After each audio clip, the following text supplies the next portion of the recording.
አዲስ ኬክ ሰሪዎች እስቲ አንድ ጥያቄ ልጠይቃችሁ። ብዙ ጊዜ ኬክ ስትሰሩ ወይም ቶርታ መቀባት ስትፈልጉ ለመጀመሪያ ጊዜ የሚያስቸግራችሁ ነገር ምንድነው? ለመጀመሪያ ጊዜ እኔ ቶርታ መቀባት ፈልጌ ቪዲዮዎችን ማግኘት ትንሽ ቸግሮኝ ነበረ።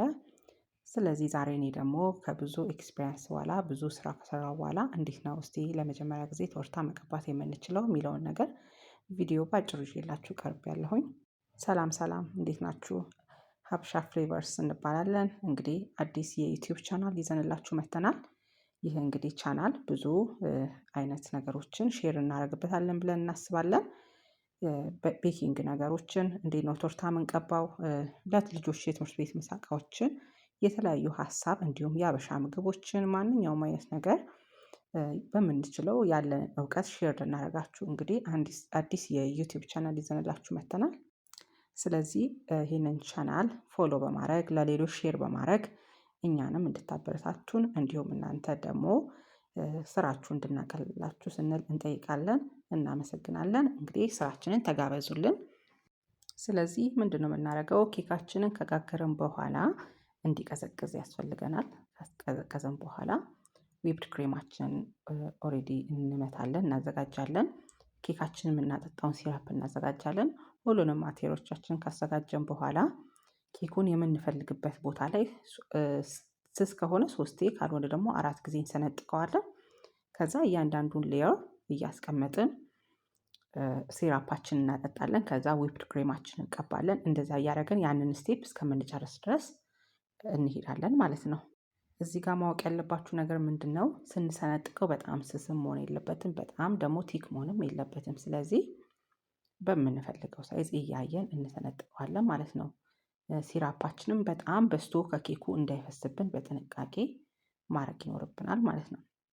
ከዛ ደራርበን ከጨረስን በኋላ ምንድነው የምናደርገው? አንድ ዙር ስታፍ እናደርገዋለን። በቀላሉ እንደዚህ እንደምታዩት እጃችሁን ላላ አድርጋችሁ ብዙም መጨናነቅ አያስፈልግም። ሻንቲ ክሬሙ በጣም ስስ ሴንሲቲቭ ስለሆነ ጠንከር ማድረግ የለብንም።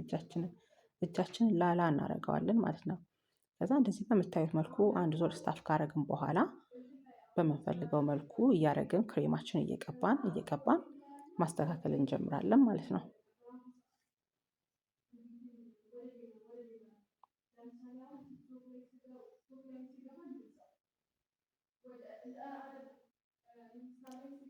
እንደዚህ በምታዩት መልኩ ካደረግን በኋላ በስፓቹላችን ዙሪያውን እያሽከረከርን ቀስ እያልን እንቀባለን ማለት ነው።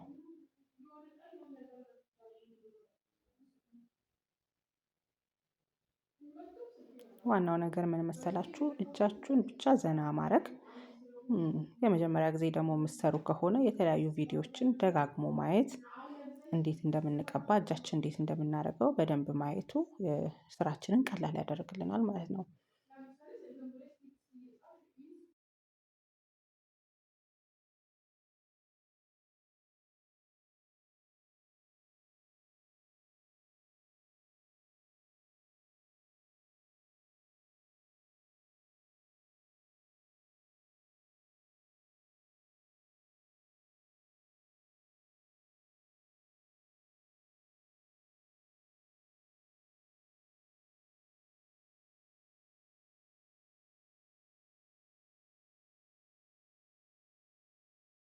ልክ እንደዚህ ጎንና ጎኑን የሚታይብን ከሆነ ኬካችን ትንሽዬ ክሬም እየጨመርን በዚህ መልኩ እንሸፍነዋለን ማለት ነው።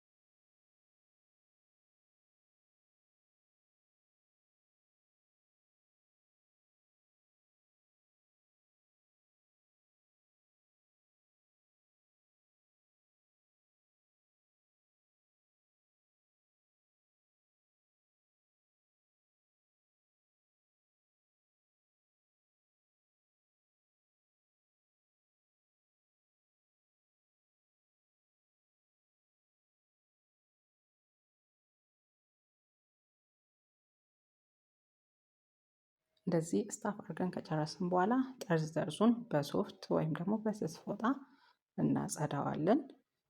ምክንያቱም ከለር አድርገን ወይም ደግሞ ሌላ ነገር ዲኮር ማድረግ ከፈለግን ጭምልቅልቅ እንዳይልብን መጀመሪያ ጽድት እናደርጋለን ማለት ነው ዙሪያውን። ከዛ እንደዚህ በምታዩት መልኩ የፓይፒንግ ባግ በላስቲኩን በምንፈልገው ኖዝል ሳይዙ ላይ አድርገን እንቆርጠዋለን ማለት ነው። እና እኔ ደግሞ ዛሬ የመረጥኩት የፒንክ ቲም ነው። ስለዚህ ፒንክ ሻንቲ ክሬም ላይ ፒንክ ከለር አድርጌበታለሁ። እንደዚህ በምታዩት መልኩ ባግ ውስጥ ከታለው ማለት ነው ክሬሜን።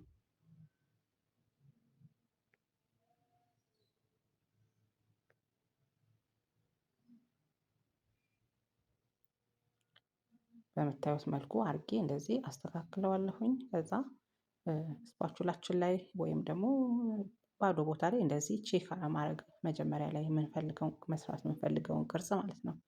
እንደዚህ በምታዩት መልኩ ቼክ አድርጌያለሁኝ። አሁን ዲኮር ማድረግ እጀምራለሁ ማለት ነው።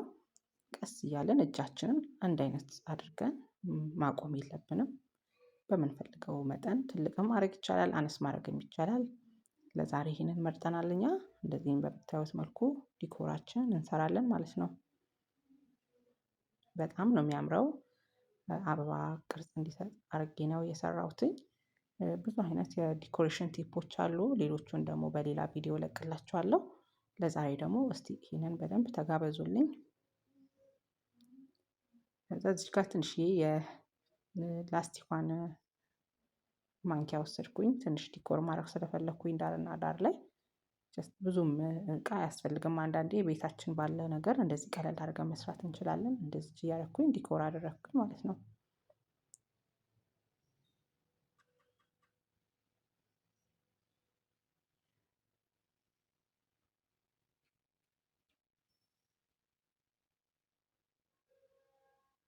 እንደዚህ በምታዩት መልኩ በጣም ጫን ሳንል ቀስ እያለን ነካ ነካ እናደርገዋለን።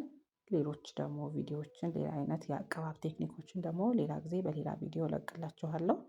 እንዲሁም ደግሞ የእንዴት ነው ቶርታውን የጋገርሽው የሚለውን ነገር ማወቅ የምትፈልጉ ከሆነ ደግሞ አሳውቁኝ። እሱንም እንዴት እንደሚጋገር አሳያችኋለሁ በሌላ ቪዲዮ።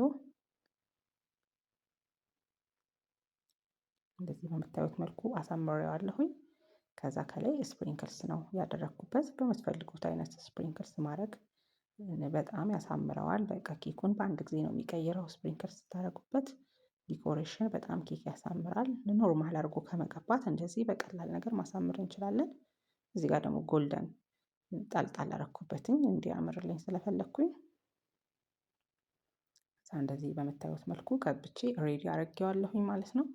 እናንተም ሌሎች ቲፖችን ማግኘት የምትፈልጉ ከሆነ ጻፉልኝ።